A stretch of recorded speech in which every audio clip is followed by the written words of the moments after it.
Well, good morning, YouTube. This is Chuck, and it's Saturday, July 6, 2024, about 11:30 in the morning. And as you can see, I'm coming to you from the van. I haven't made a video in a few days, and haven't made a van video in a while. So today, I've decided I'm going to do a little bit of work on the van, and got a couple of things I need to do. But one of the problems I had when I was up at Hilltop in the rain up there is I had a little bit of a roof leak. And let me show you where that was at.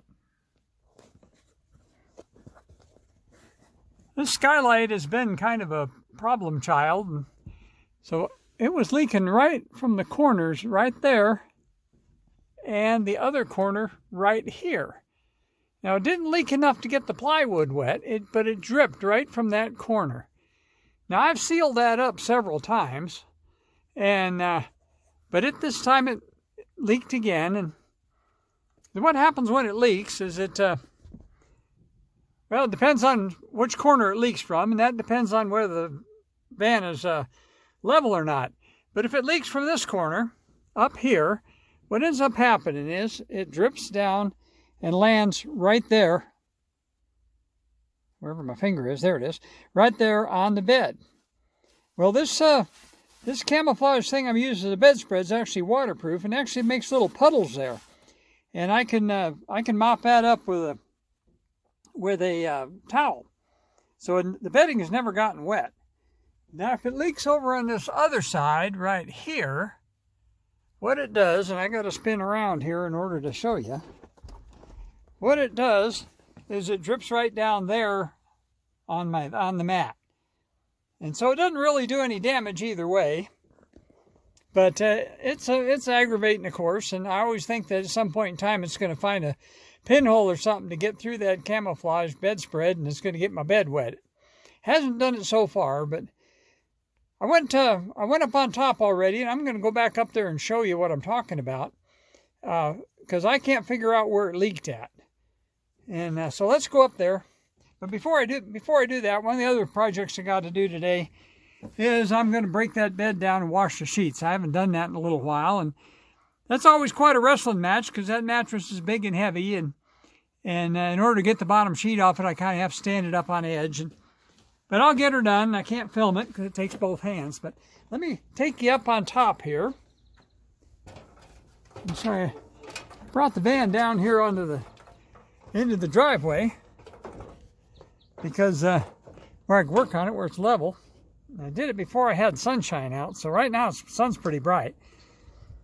But right here in this corner right here is there, and the other corner on the other side is where it's leaking at. And it's aggravating as heck because you can't see any place where it could get under there, but somehow, that's waterproof tape and it's not ripped or anything. And somehow it's managing to find its way to wick its way underneath there. So one of these days I'll figure it out, but right now it's kind of an aggravating thing. So let me come back down.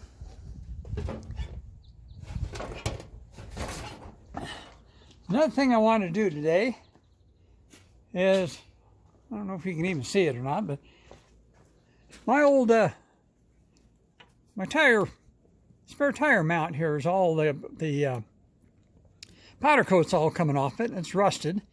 So I think today one of the things I'm going to do is I'm going to pull that tire off and the tire cover off, and I'm going to take a look at that mount and see if I can put a coat of paint on that and fix that. So that's my project for today. We'll see how that goes, and I'll come back and give you a report afterwards and see what I come up with. So I'll be back with you here in a little bit. Well, I got the tire and the tire mount both removed, and that's what the back of the van looks like without the spare tire on it. There's my spare. It's actually, can't really see it, the light's wrong, but it's not really in too bad a shape. There's my mount, and it's not in as bad a shape as I thought it was either. So I'll clean that up and maybe throw a little bit of paint on it and put it all back together, and maybe we'll button this project up even today. So I'll be back with you.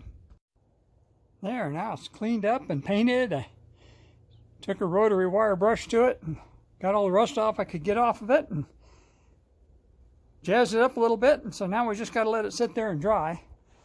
One of the other things I'm looking at doing I'm looking at trying to see if I can do a little bit of something with where that clear coat's coming off. I can't do anything that's going to hurt it, so I might try and see if I'm working with a razor blade a little bit. Maybe a little bit of water and a razor blade and see if some of that stuff will come off. But it's actually, it's a lot worse than it used to be. It's wrapping around the back of the van now. You can see it up there by the door. And I'm not against painting that with a roller and tractor paint.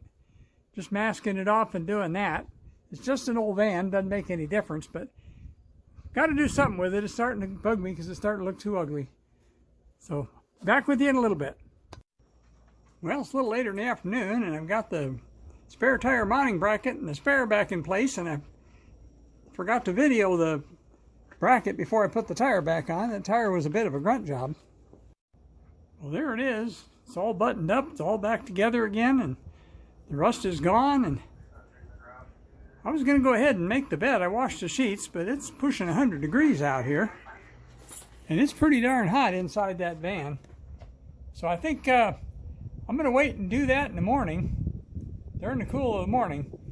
So I guess at this point there's nothing more to do but do as I always do and tell you, take care of each other and love each other, and I'll be back with you again with another one here pretty quick on another subject. But for right now, let me just tell you, peace out.